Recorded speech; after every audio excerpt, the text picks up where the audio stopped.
They thought I was a fool. For 31 years, my son and his wife smiled at me across the dinner table, called me Dad, asked how I was sleeping, and the whole time, they were waiting for me to get old enough, weak enough, confused enough, that they could take everything my wife and I had built and walk away clean. But my wife, God, that woman was something else entirely. Even from the grave, she was 3 steps ahead of all of us. My name is not important. What matters is that I am 67 years old. I spent 42 years working as a civil engineer for the county of Allegheny. And I loved one woman my entire adult life. Her name was Dorothy. Everyone called her Dot. She was 5'2". She made the best peach cobbler in western Pennsylvania, and she was, without question, the smartest person I have ever known. I did not always appreciate that. I do now. Dot passed away 14 months ago. Pancreatic cancer. She was 64 years old, and she was gone in 11 weeks from the day of diagnosis. There is nothing I can say about that period that will make it sound like anything other than what it was: the worst 11 weeks of my life, and the end of the person I had organized my entire existence around. We had been married 38 years. I did not know how to boil water without her telling me which pot to use.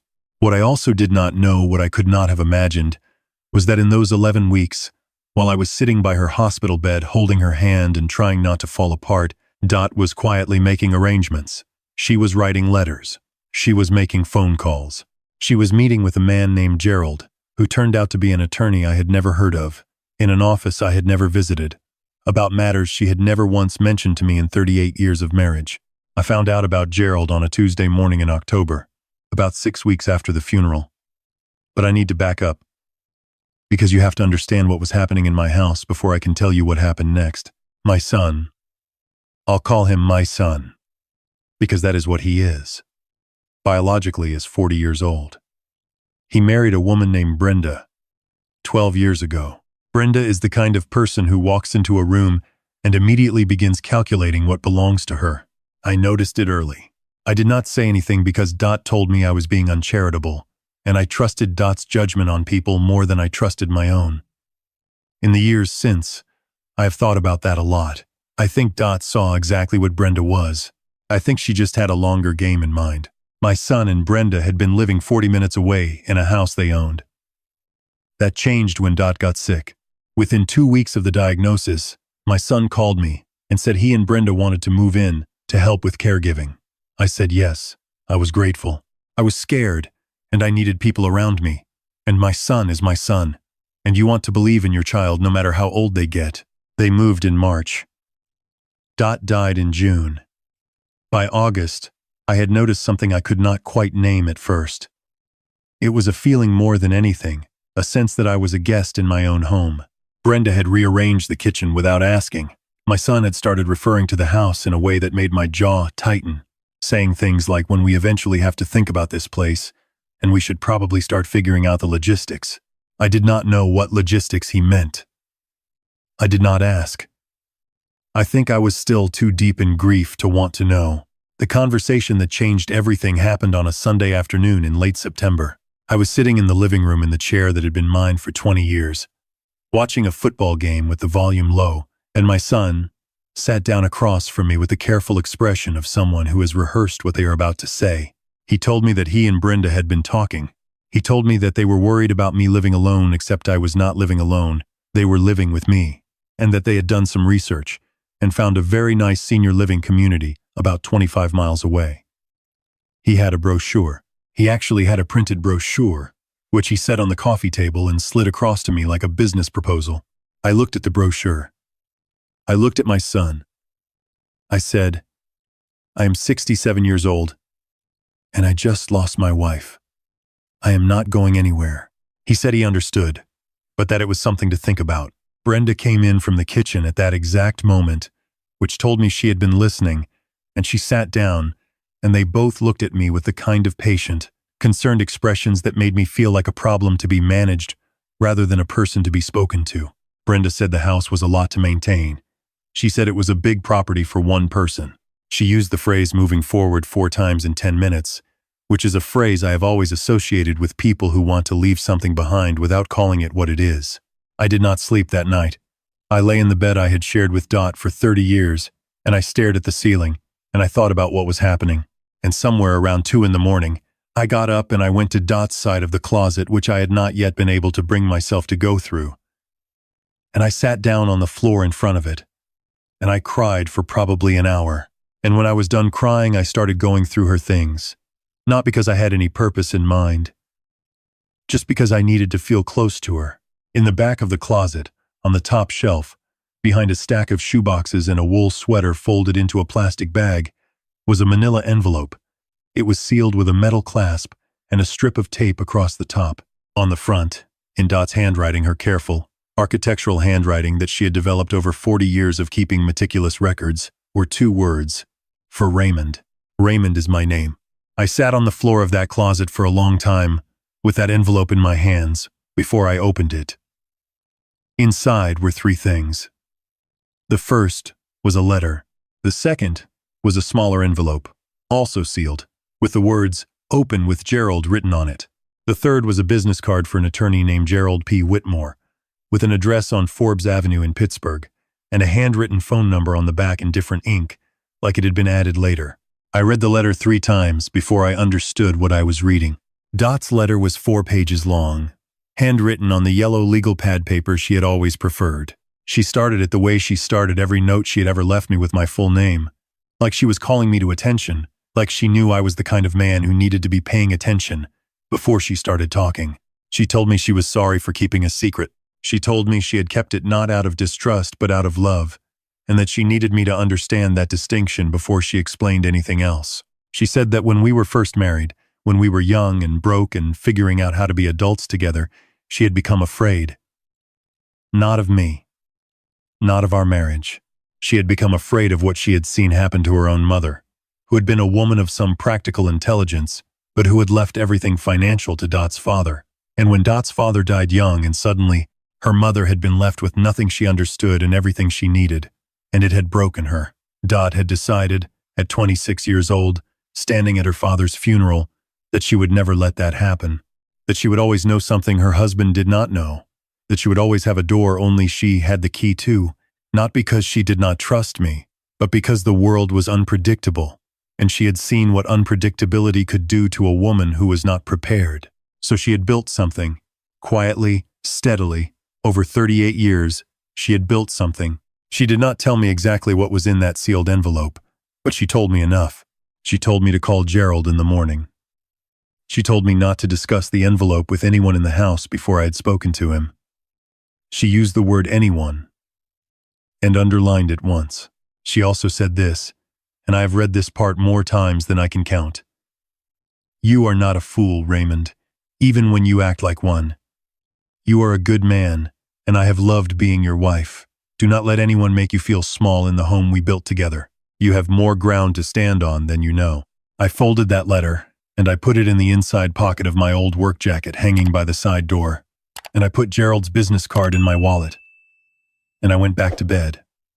I did not sleep, but I was no longer afraid. I called Gerald the next morning from the parking lot of a hardware store, sitting in my truck, because I did not want to make the call from inside the house. His receptionist answered on the second ring. When I gave my name, she said, "Oh, Mr.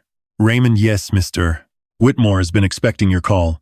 He asked me to tell you that whenever you are ready, he will make time immediately." There was something in her tone, not pity, more like quiet recognition, that told me Gerald already knew a great deal about my situation. I drove to Forbes Avenue that afternoon.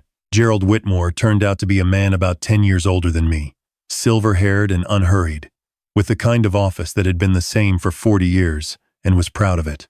He shook my hand, poured me coffee without asking, and said, "Your wife was an extraordinary woman.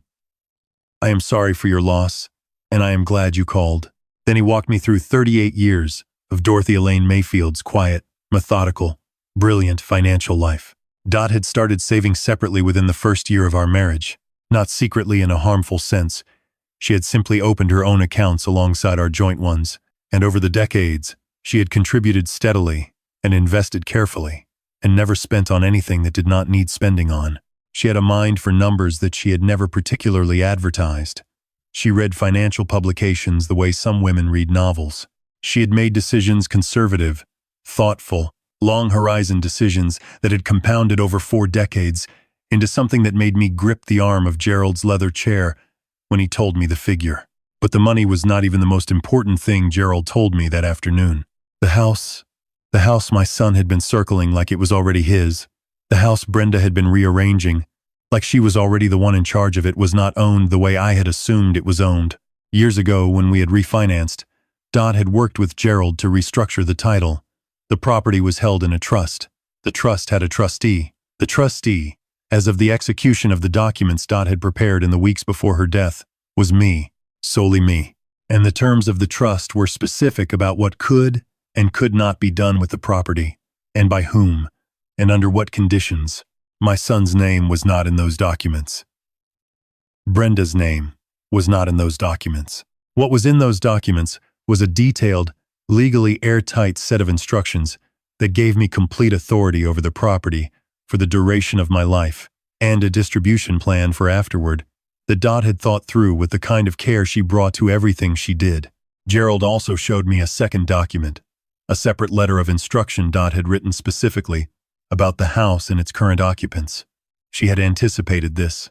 She had known, with the particular clarity of a woman who pays attention, that our son and his wife would make a move.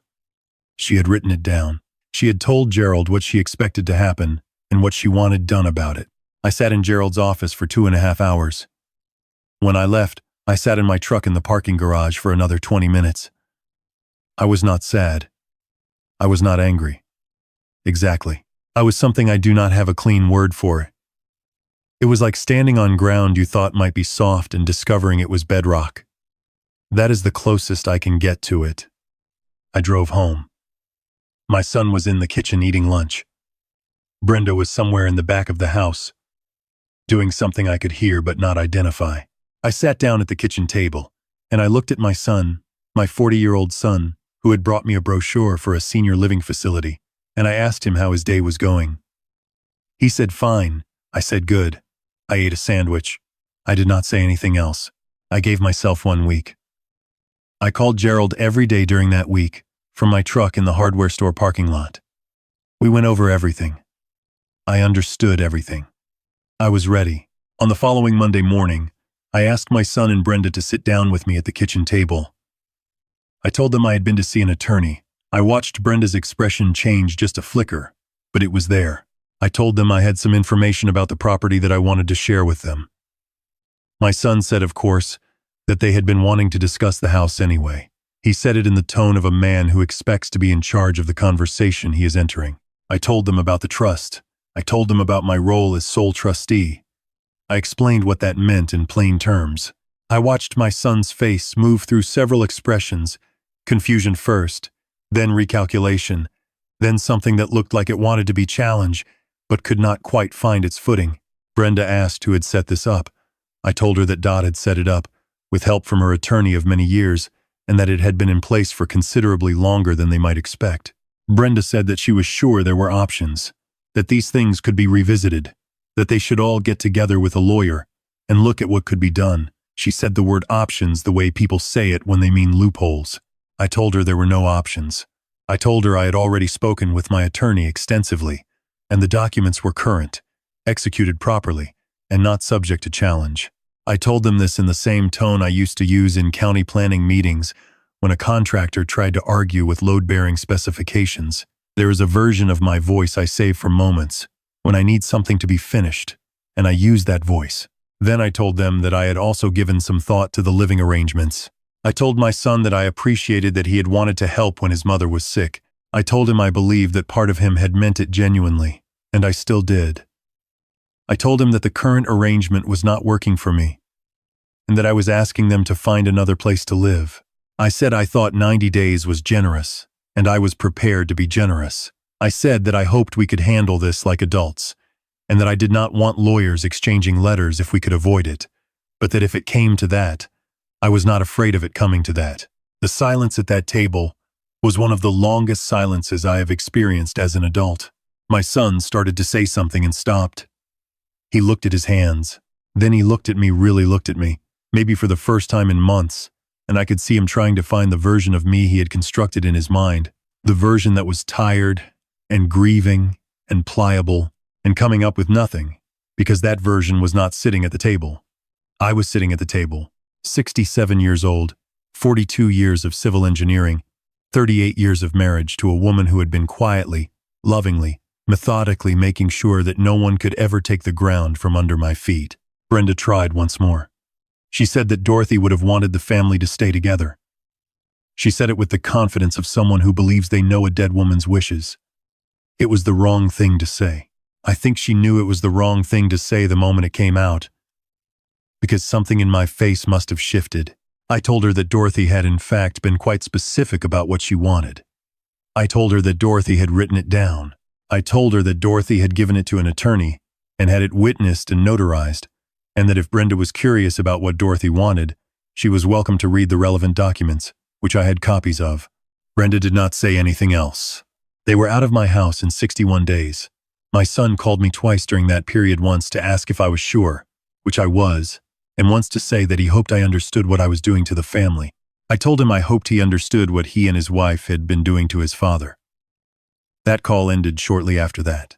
It has been 4 months since they left. I live in my house alone. I have learned to boil water in the right pot. I have gone through Dot's closet properly now. And I have kept what I want to keep and donated the rest, and I have left her reading glasses on the nightstand because I am not ready to move those yet, and I do not think I need to be. Gerald and I have lunch every few weeks. He is good company. He told me once that Dot had come to him every 3 or 4 years to review the documents and make sure everything was still structured the way she wanted it. She had been doing that since before our son was old enough to have given either of us any reason for concern. I asked Gerald why he thought she had started so early. He said he thought she was just the kind of woman who understood that love and preparation were not opposites. That real love, sometimes, looked like quietly making sure the people you left behind could not be picked apart by the ones who showed up with their hands out. I think about that a lot. I think about 38 years of Mondays and Tuesdays, and ordinary evenings where Dot sat across from me reading her financial publications while I watched baseball. And I had no idea what she was building. I think about the fact that the whole time I thought I was the one taking care of our life, she was the one making sure our life was actually safe. I was not a fool. But she was smarter than me. And I knew it then. And I know it now. And I am grateful for it every single day. If you have someone in your life who loves you like that, someone who is quiet about it, who does not need credit, who just keeps showing up and taking care, and building something you cannot see, pay attention to them. Tell them you see them. You may not always get the chance to say it. And if you have children who are circling what you built with their hands already open, well, make sure you have a Gerald, make sure you have a Dot, and make sure you know which pot to use.